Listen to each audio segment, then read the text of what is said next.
About to see a rare kind of debate, one that recently left a lasting impact on everyone inside of a D.C. courtroom. In tonight's Heart of It, our Sean Martinelli shows us why.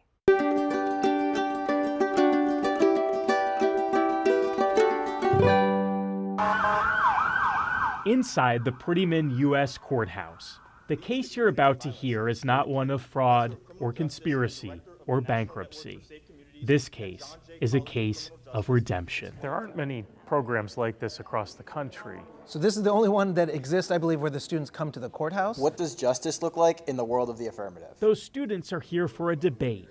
They'll argue whether mandatory minimum sentences should exist. Those for minimums, a group from Towson University, and those against. Good afternoon, my name is Khalil. Although you may not see the restraints I am bound by, I am shackled by a 10-year mandatory minimum for a nonviolent crime. Khalil Hewitt and those here are inmates from D.C.'s jail.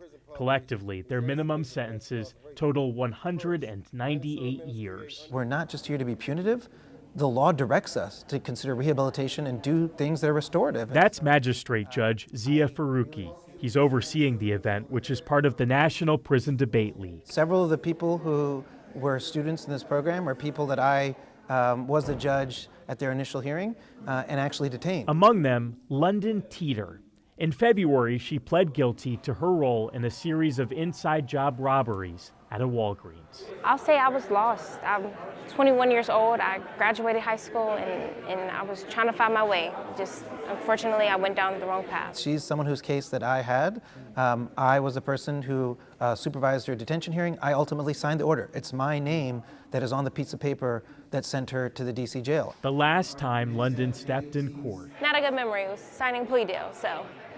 Today, she took that podium for another kind of plea. Imagine being a 20-year-old woman, a first-time offender, no criminal background, and 24 weeks pregnant when arrested. To exercise her fundamental right to trial, she faces a mandatory minimum of 49 years, and even eventually was forced to give birth while incarcerated. This woman is me, but this is only a part of my story.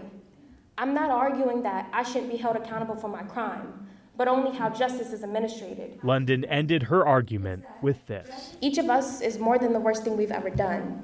Each of us deserves to be a chance to be considered as an individualized person and not a statistic. And it starts by abolishing mandatory minimums. Those words spoken in front of her family, in front of the same judge that sent her to jail. What was going through your mind in that moment? I was emotional, yeah. It's hard not to feel emotional when I see her getting up there and speaking eloquently from the heart with the support of data and science behind what she's saying.